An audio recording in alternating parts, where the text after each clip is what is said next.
One of the most powerful skills you can train is the ability to pause. Not a long pause, not a dramatic one, just a small, intentional space between what happens and how you react. That tiny gap is where calm is built. Most people live without this pause. Something happens, and the reaction follows instantly. A message arrives, and the mood shifts. A problem appears, and tension floods the body. Words are spoken before thought. Decisions are made from emotion. Later, regret shows up and asks why you didn't slow down. The truth is, calm doesn't come from eliminating triggers. It comes from changing what happens after the trigger. When you feel yourself getting overwhelmed, irritated, or tense, that is your cue, not to react, but to pause. Even 2 seconds can be enough. 2 seconds to breathe. 2 seconds to notice what's happening inside you. 2 seconds to remind yourself that you have a choice. This pause interrupts the automatic pattern your mind has been running for years. One simple way to create this pause is through your breath. You don't need a technique. You don't need to count. Just take one slow breath in through your nose and a slightly longer breath out through your mouth. That exhale signals safety to your nervous system. It tells your body that you're not in immediate danger. Your body listens before your mind does. Another way to pause is by naming what you feel. Silently say, "I'm feeling tense," or "I'm feeling frustrated." This isn't analysis, it's acknowledgement. And acknowledgement reduces intensity. When emotions are seen, they soften. When they're ignored, they grow louder. This pause is not weakness, it's strength and training. At first, it will feel unnatural. You'll forget, you'll react before you remember. That's normal. The goal isn't perfection, the goal is awareness. Every time you catch yourself, even a moment sooner than before, you're strengthening a new habit. Over time, this pause becomes automatic. You'll notice that situations that once pulled you into emotional spirals now feel slower, not because life slowed down, but because you did. And when you slow down internally, clarity rises naturally. This is where better decisions come from. This is where calm responses replace impulsive ones. This is where you stop saying things you don't mean and doing things you later regret. Most importantly, this pause gives you back a sense of control. Not control over people or events, but control over yourself. And self-control is the foundation of inner calm. The world will still present challenges, people will still test your patience, problems will still appear without warning, but with a trained pause, you meet them differently. Not rushed, not reactive, not overwhelmed, just present, grounded, and steady enough to choose your next move with intention. Most people think staying calm means becoming hard, emotionless, distant, unaffected. But real calm is the opposite. It's the ability to stay soft without falling apart, to stay open without being overwhelmed, to feel deeply without losing control. When pressure builds, many people tense up. They harden their tone, they close their hearts, they shut down emotionally to protect themselves. This may look strong on the outside, but inside, it creates exhaustion. Resistance always costs energy. True inner strength comes from flexibility, not rigidity. Think about water. It doesn't fight obstacles. It moves around them. It adapts, flows, and continues forward without losing itself. This is the kind of calm that lasts. Not forced stillness, but relaxed resilience. When you allow yourself to stay soft, you stop wasting energy fighting what you can't change. You stop clenching against reality. Instead, you meet it with awareness and presence. That alone lowers internal tension. Staying soft doesn't mean you accept disrespect. It doesn't mean you tolerate harm. It means you don't let stress turn you into someone you don't recognize. You remain connected to yourself even when situations feel heavy. One way to practice this is by relaxing your body during moments of stress instead of tightening it. Notice your jaw, your shoulders, your hands, let them loosen. This physical softness sends a message to your mind. I don't need to brace myself right now. Another practice is allowing emotions to exist without labeling them as problems. If sadness arises, let it be there. If frustration appears, notice it without judgment. Emotions are information, not commands. They don't need to be suppressed or obeyed. They need to be acknowledged. When you stop fighting your feelings, they pass more quickly. This softness also changes how others experience you. People feel safer around calm energy. Conversations slow down. Conflicts lose intensity. You become someone others trust, not because you're passive, but because you're steady. And this steadiness is contagious. Over time, you'll notice something powerful. The same situations that once drained you no longer do. You recover faster. You don't carry stress longer than necessary. You stay present instead of replaying events in your head. This is emotional maturity. Not avoiding discomfort, but moving through it with grace. Staying soft under pressure doesn't make you weak. It makes you unshakable. Because nothing external has the power to harden your heart or steal your peace. You remain yourself grounded, aware, and calm, no matter what life places in front of you. Staying calm isn't something you're born with. It's something you train. Just like strength in the body, calm in the mind is built through repetition. Small moments, daily choices, quiet discipline.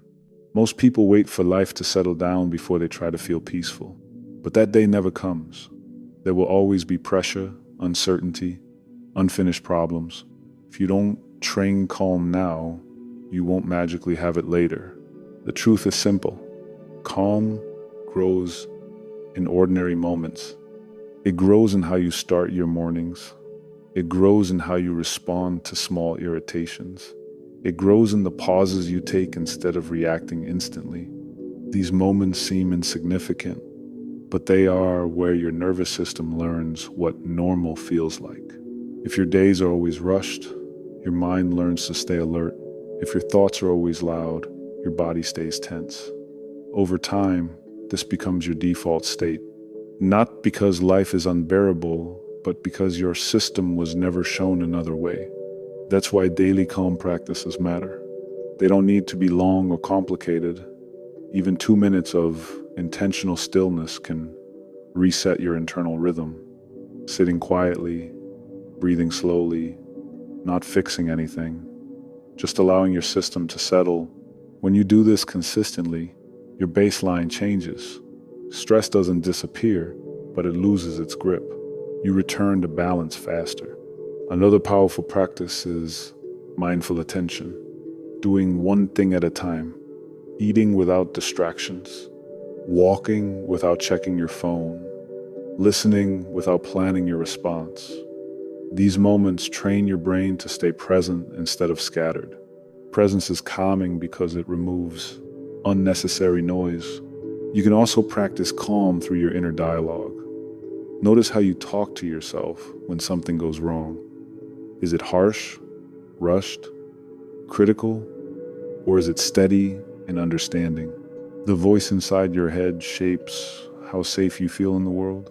Calm people don't have fewer problems. They have kinder inner conversations. Over time, these practices compound. You begin to notice space between events and your reactions. A pause where you can choose how to respond instead of being pulled automatically. That pause is power, and the more you practice it, the more natural it becomes. Calm stops feeling like effort. It becomes familiar, comfortable, yours. Eventually, when something difficult happens, you won't need to try to stay calm. Your body already knows the way back. Your mind already recognizes the path. This is how calm becomes part of who you are. Not a temporary state, but a trained response. Built slowly, maintained daily, strengthened over time. And once you have it, nothing external can easily take it away.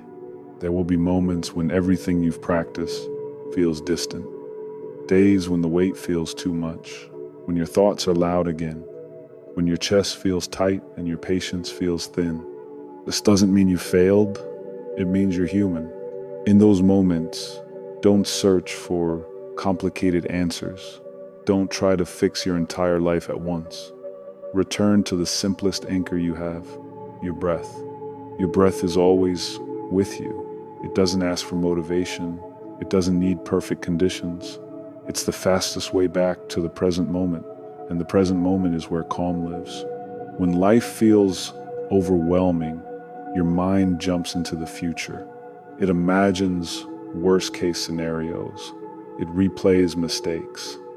It creates stories that haven't happened yet. The breath gently pulls you out of those stories and back into what's real.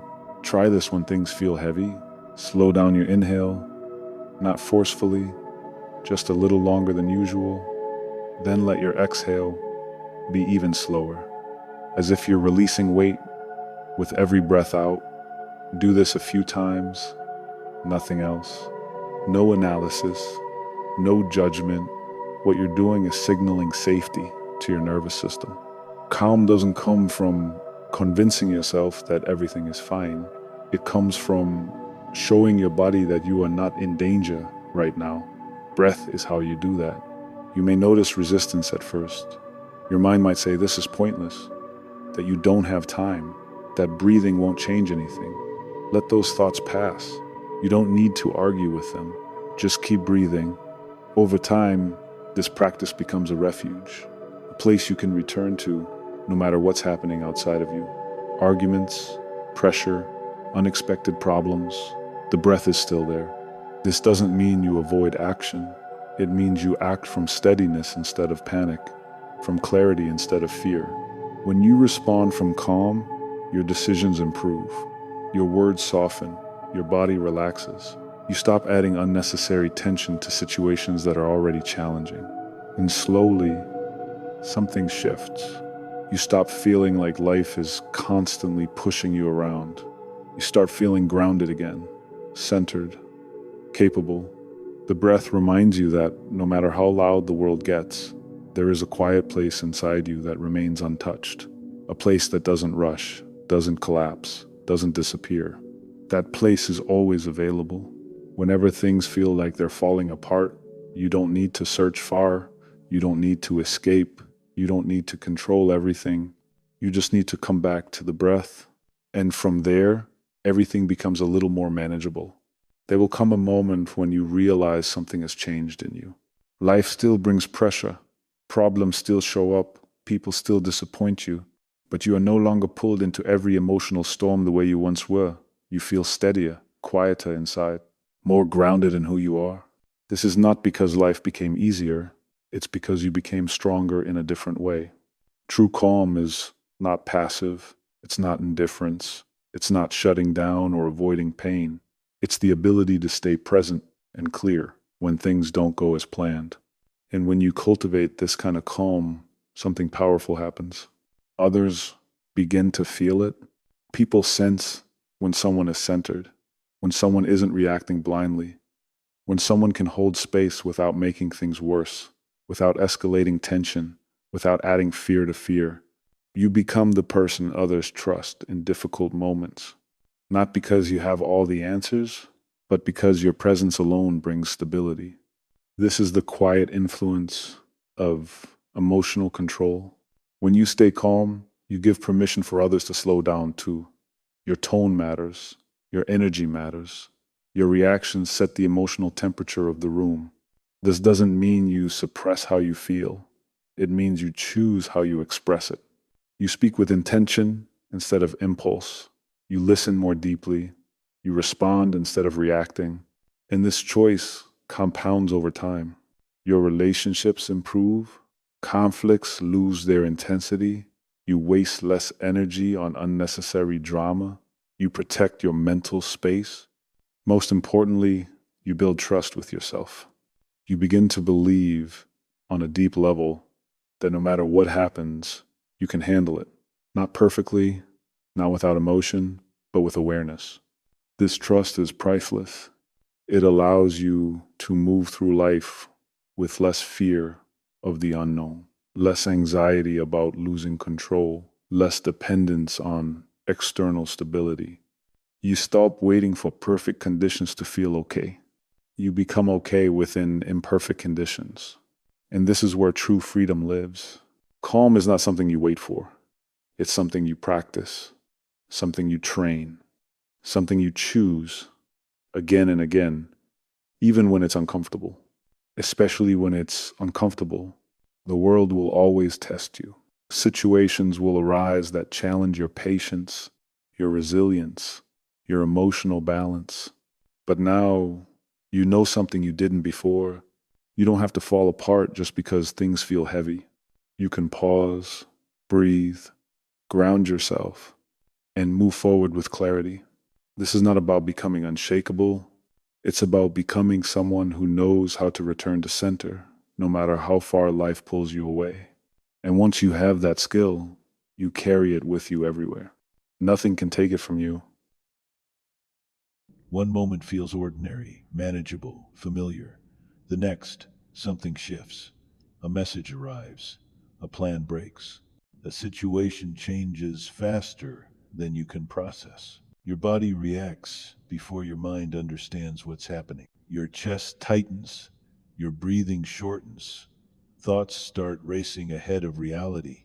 You're not thinking clearly anymore, and that scares you. Most people experience this and immediately assume something is wrong with them. There isn't. What you're feeling isn't weakness, it's conditioning. From a young age, you learned how to function when life runs smoothly.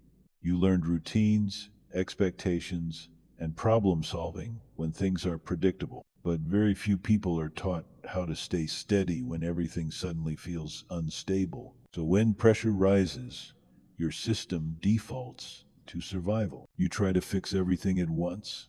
You replay conversations. You imagine outcomes that haven't happened yet.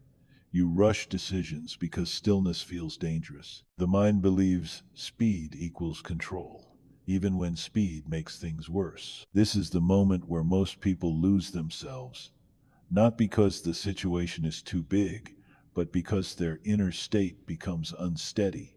They fight the moment instead of grounding inside it. Here's the truth that changes everything. The first goal is never to solve the situation. The first goal is to stabilize yourself. You cannot think clearly while your body feels under threat. You cannot choose wisely while fear is driving your reactions. And yet, this is exactly when people demand clarity from themselves. That pressure only deepens the spiral. Calm does not mean pretending nothing is wrong. Calm means you stop adding internal panic to an already difficult situation. It means creating enough inner space so you can respond instead of react. Most people skip this step because it feels passive. It feels like doing nothing, but it is actually the most active form of self control you can practice. When everything starts falling apart, your ability to pause becomes your greatest strength. Not a long pause, not perfection, just a small moment where you notice what's happening inside you. Notice the breath, notice the tension. Notice the urge to rush. That awareness interrupts the automatic response. It creates a gap between what happens and how you respond to it. Inside that gap is choice. This is where steadiness is born, not after things improve, not once answers appear, but right here in the middle of uncertainty. If you can learn to remain centered when life feels unstable, you gain something most people never develop. You stop being controlled by external events. You begin to lead yourself through them. This moment is not breaking you, it is showing you where your training truly begins. This skill is not natural for most people. It is learned, practiced, and strengthened over time. And once you begin building it, nothing ever takes your power away again. Every challenge becomes training instead of a threat, and you stand differently inside your own life. From now, when pressure rises, the instinct is to regain control by doing something, anything. You check your phone again. You replay the situation in your head. You start planning 10 steps ahead, even though you're still standing on step one. This feels productive, but most of the time it only increases the noise inside you. Here's what almost no one tells you: the mind cannot calm itself through thinking. It calms itself through the body. When things start slipping out of your control, your nervous system takes over before logic has a chance to speak. Your heart rate increases, your breathing becomes shallow, muscles tighten. This is not random. It's the body preparing to protect you. But in modern life, this response often activates when there is no physical danger, only emotional pressure, uncertainty, or fear of loss. If you try to reason with yourself while your body is still tense, it won't work. You'll feel like you understand what you should do, but you won't feel capable of doing it. That gap between knowing and feeling is where frustration grows. So the second step in training calmness is learning to settle the body first. This doesn't require complex techniques or long rituals. It begins with slowing down what has sped up automatically. The most direct path is your breath. When you slow your breathing, you send a signal to your nervous system that you are safe enough to pause, not safe forever, not safe from consequences, just safe enough in this moment to stop spiraling. Take a slow breath in through your nose. Let it be deeper than usual. Then release it slowly, longer than the inhale. Do this again and again. You're not trying to feel peaceful. You're just lowering the volume. As the body settles, the mind follows. Thoughts don't disappear, but they lose their urgency. They stop shouting. They start waiting their turn. This is where real clarity begins. Most people try to think their way into calm. They tell themselves to relax. They judge themselves for overreacting. That only adds more pressure. Calm is not a command, it's a condition you create. Another powerful way to ground yourself is through physical awareness. Feel your feet on the ground. Notice the weight of your body in the chair. Bring attention to something solid and real. This anchors you in the present instead of the imagined future. You don't need to fix the whole situation right now. You don't need answers yet.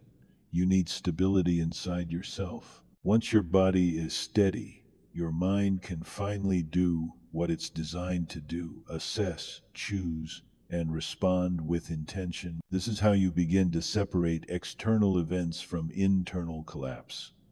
The situation may still be difficult, the outcome may still be uncertain, but you are no longer adding panic to the process. And that changes everything, because the person who can remain grounded under pressure is the person who sees options others miss.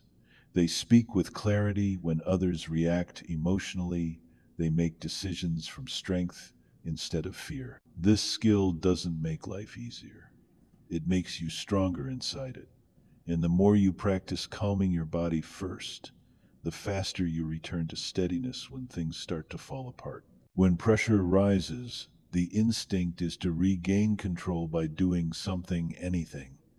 You check your phone again, you replay the situation in your head, you start planning 10 steps ahead, even though you're still standing on step one. This feels productive, but most of the time it only increases the noise inside you. Here's what almost no one tells you: the mind cannot calm itself through thinking.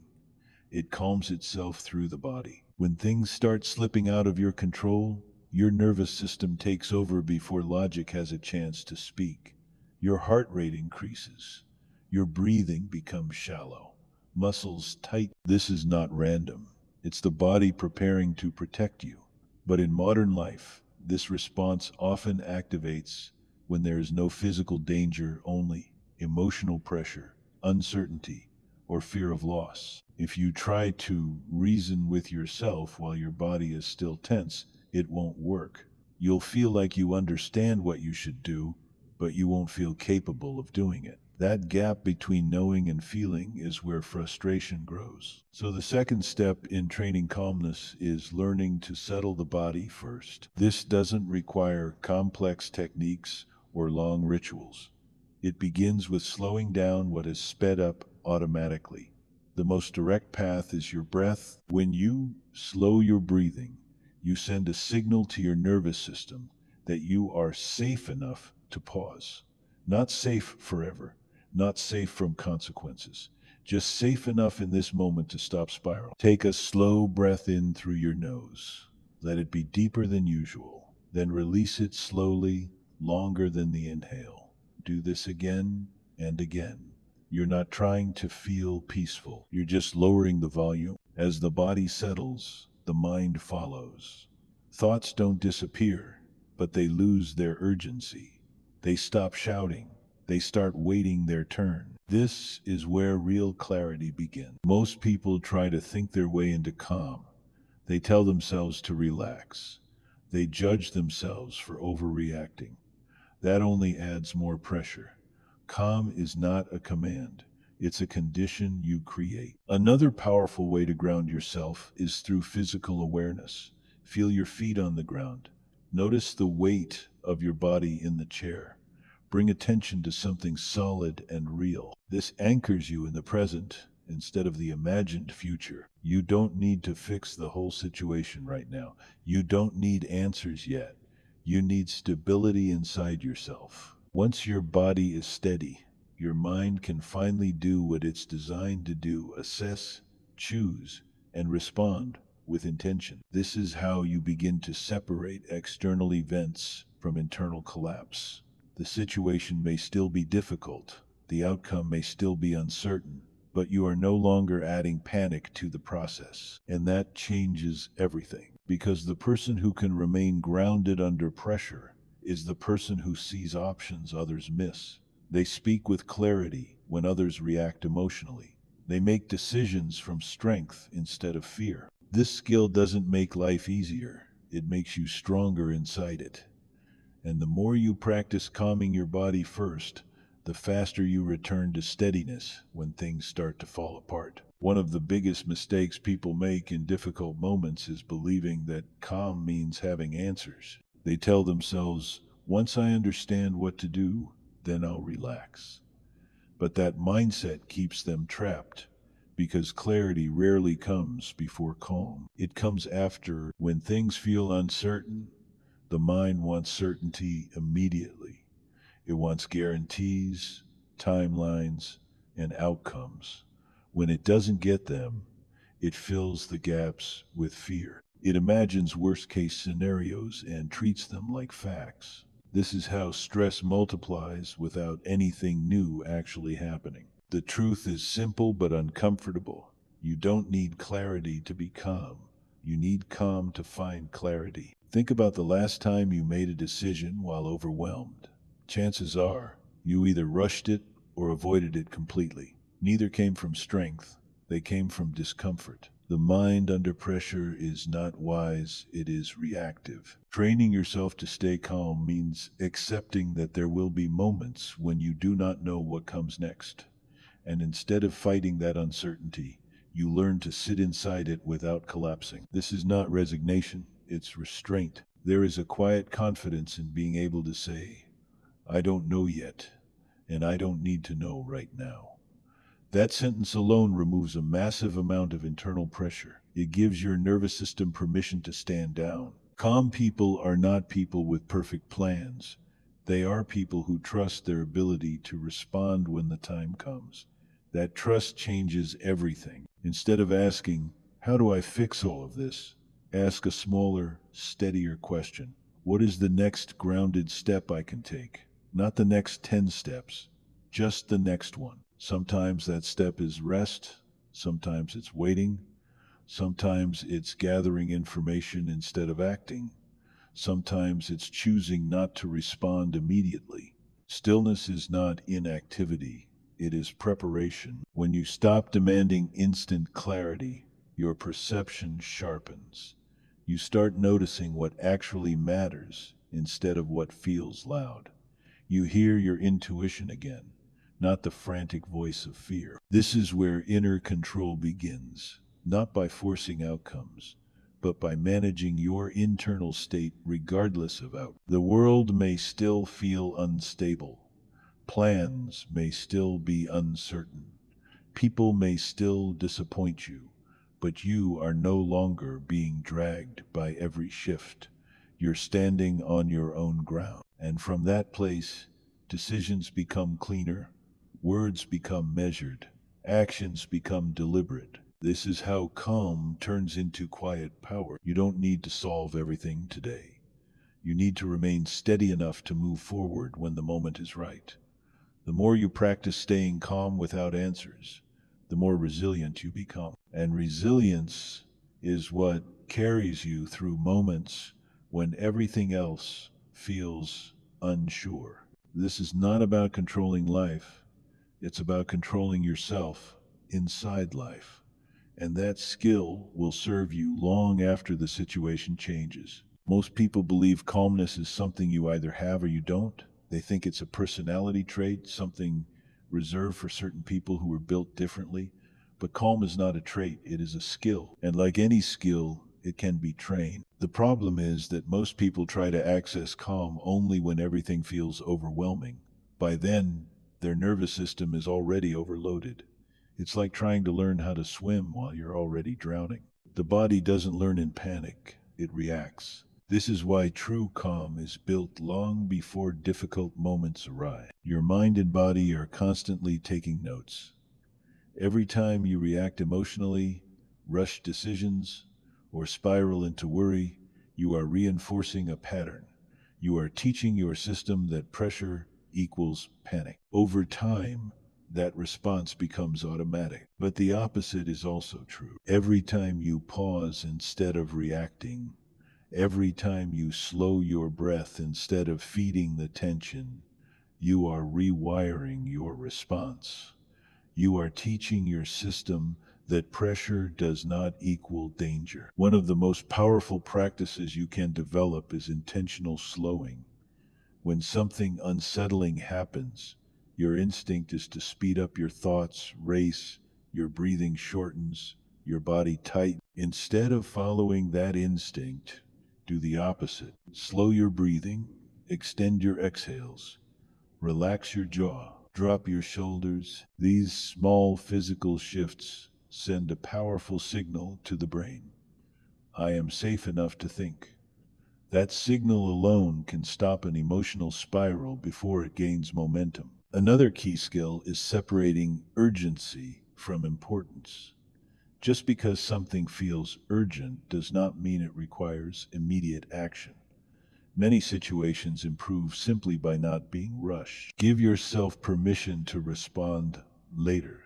Silence, when used intentionally, is not weakness. It is control. People who stay calm under pressure are not suppressing emotion, they are regulating it. They allow feelings to exist without letting them dictate behavior. This takes practice. At first, it will feel uncomfortable. Your mind will argue. It will say, if I don't react now, I'll lose control. But that's a lie, learned from repetition. Control doesn't come from reacting faster. It comes from choosing when and how to respond. Build this habit in small moments. When you're irritated in traffic, when a message triggers you, when plans don't go as expected. These are training grounds. The more you practice in small moments, the more natural it becomes in bigger ones. Over time, something shifts. What once overwhelmed you now feels manageable. Your reactions soften.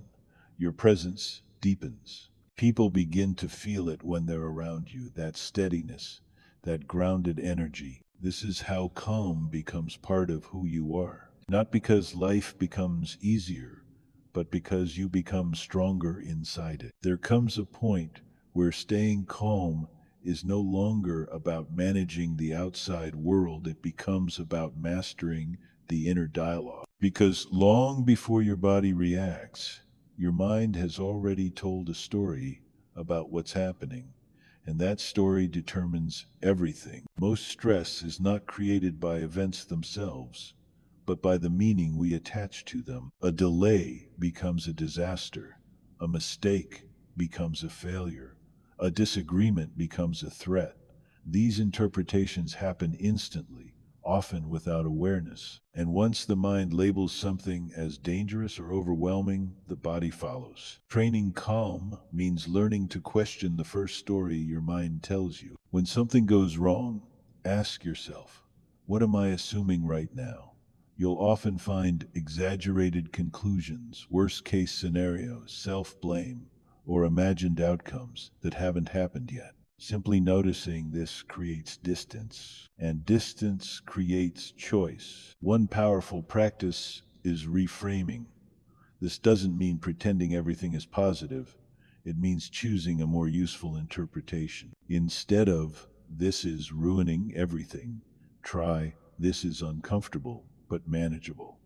Instead of, I can't handle this, try, I haven't figured this out yet. These small shifts reduce emotional intensity without denying reality. Another essential skill is grounding yourself in the present moment. Anxiety lives in the future. Regret lives in the past. Calm lives in now. When your thoughts spiral, gently bring your attention back to something physical, the feeling of your feet on the ground, the rhythm of your breath, the weight of your body where you're sitting. This isn't escape, it's stabilization. Your nervous system needs proof that you're here, safe enough, and capable of handling what's in front of you. Presence provides that proof. It's also important to understand that calm does not mean you won't feel emotions. You will still feel frustration, sadness, or fear. The difference is that you no longer panic about feeling them. You allow emotions to pass through instead of building a home inside you. This takes patience. Some days you'll respond beautifully. Other days you'll slip back into old patterns. That doesn't mean you're failing. It means you're learning. Every moment of awareness